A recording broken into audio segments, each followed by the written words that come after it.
This is Unit 12, Statistics. This is video number 1, and in this video we're going to talk about the ways to collect data. The most common way to collect data is an experiment, which is a controlled study where stressor is introduced. This is mostly a scientific process. Some examples include medications versus placebos, a control group versus an active group, or maybe neutral water versus some sort of chemical adding like acidic water, where you actually add something to it and collect the data after you've added the stressor. An observational study is where you just watch and record the data. Maybe you go to the coffee shop and you sit down and you notice how many people buy decaf versus regular coffee. That would just be an observational study. You're not interacting with any of the subjects. You are just merely collecting information. A survey is where you actively reach out to people and ask questions and analyze their answers. Most common recently has been the popularity of the governor, and if they support the governor or they're against the governor, or if they support the budget or against the budget, those would be survey questions. A census is where you ask everyone in a population a question and analyze the results, such as asking everyone in the senior class to vote on superlatives. Many times, if you're not talking about the senior class of Pine Plains, this is impractical because you cannot reach every single person and get a result from every single person in a timely fashion. So a census isn't used very often. We often use a sampling of a population. So let's take a look at some Regents questions related to these topics. So this is S1, analysis of data, and which is not a component of the observational study. So the first thing is the researcher decides who will make up the sample. The researcher analyzes the data received from the sample. The researcher gathers the data from the sample using surveys or taking measurements. Or 4, the researcher divides the sample into 2 groups, one acting as a control group. So which is not the observational study? That would be number 4. So you could actually interact by take measurements or surveys, but you're not going to introduce a stressor in the observational study. So our choice is number 4. Number 2, a market research firm needs to collect data on viewer preferences for a local news program in Buffalo. Which of the method of data is most appropriate? A census, would it be most appropriate to ask every single person in Buffalo their viewer preference? Probably not. A survey, would you want to ask some questions? That probably sounds like a good idea, but let's look at the rest of our choices. An observation, are you just going to observe what people are watching? That's probably not a good way to collect information to find out what their viewer preferences are. The controlled experiment, you're not going to have one group watch TV and the other group not watch TV, or one group watch specific preference and another group watch another preference. That would take much longer to analyze. So it's not going to be that. Our best choice is a survey. Let's look. What other one would be good? Let's look at number 4. Cafeteria has 5 lunch periods. Cafeteria staff wants to find out which item on the menu is most popular, so they give every student in the first lunch period a list of questions to answer in order to collect the data to represent the school. What type of study does this represent? Well, it's not an observation. It's not a controlled experiment. Now, is it a population survey or a sample survey? Well, the word popular is there, so they're trying to mislead you with this idea of population. But they're trying to distinguish that there is more than one lunch period. So this would be that we're not asking everybody, which would be a census. This is a sample survey. Now, going down here to look at this question, it says Howard collected fish eggs from a pond behind his house so he could determine whether sunlight had an effect on how many eggs hatched. After he collected the eggs, he divided them into 2 tanks. He put both tanks outside near the pond, covered one of the tanks with a box to block out sunlight.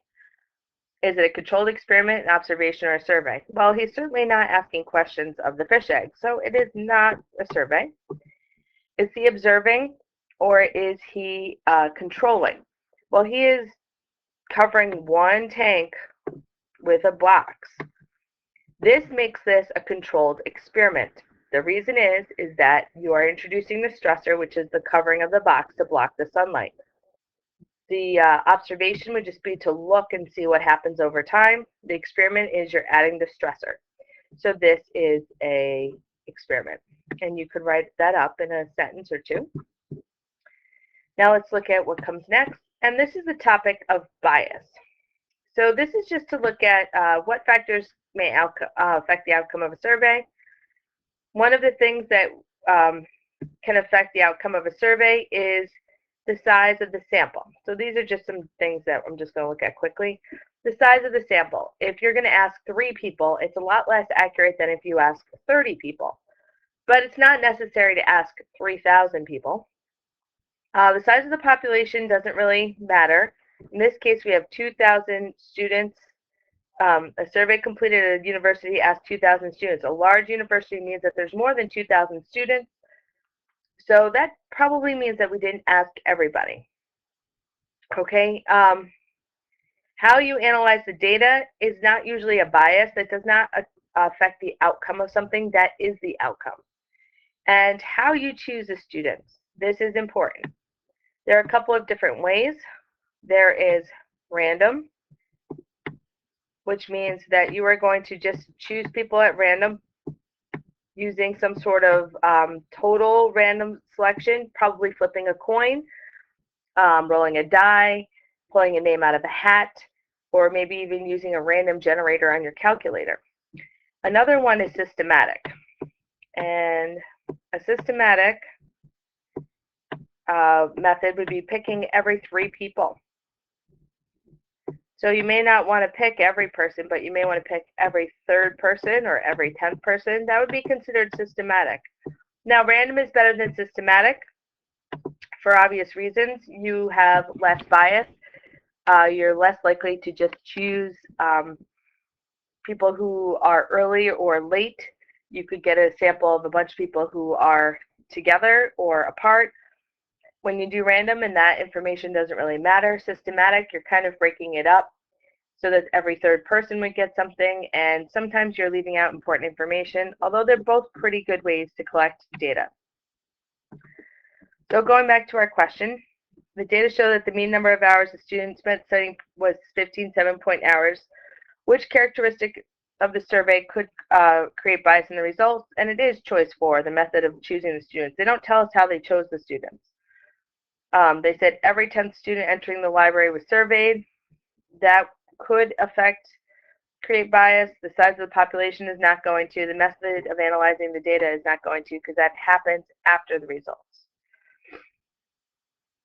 If you look at number 2, the yearbook staff has designed a survey. Oh, going back to this, one more comment. They said that the people entering the library were surveyed. So if you did not enter the library that week, suppose you just are not a library student, you're going to be totally left out of the population.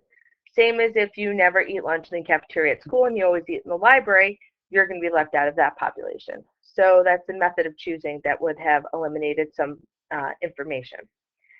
Yearbook staff has designed a survey to learn student opinions of how the yearbook could be improved. They want to distribute the survey to 100 students, and the most reliable, they should do what? Every student sent to the office? Probably not. There's not a lot of students sent to the office. Every 3rd student sent who enters the library, like we said before. Not everybody goes to the library. Every 3rd student entering the gym for the basketball game. Well, we're leaving out the people who hate basketball. And 4, every 3rd student arriving at school in the morning. Well, that's probably the best way to gather data, since everybody we care about is going to be going to school. So that would be our best choice. And which one would be the least likely to contain bias? If you're going to a movie theater and asking about ice cream, then you're only asking people who like movies about ice cream. You're not asking everybody. Number 2, surveying the members of a football team to figure out what sport is most watched. Well, we're got the football team in front of us. Probably they're not going to be watching tennis.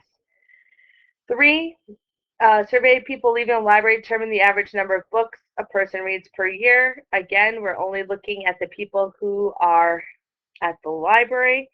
And then 4, surveying a sample of people leaving a gym to determine the average number of hours a person exercises a week.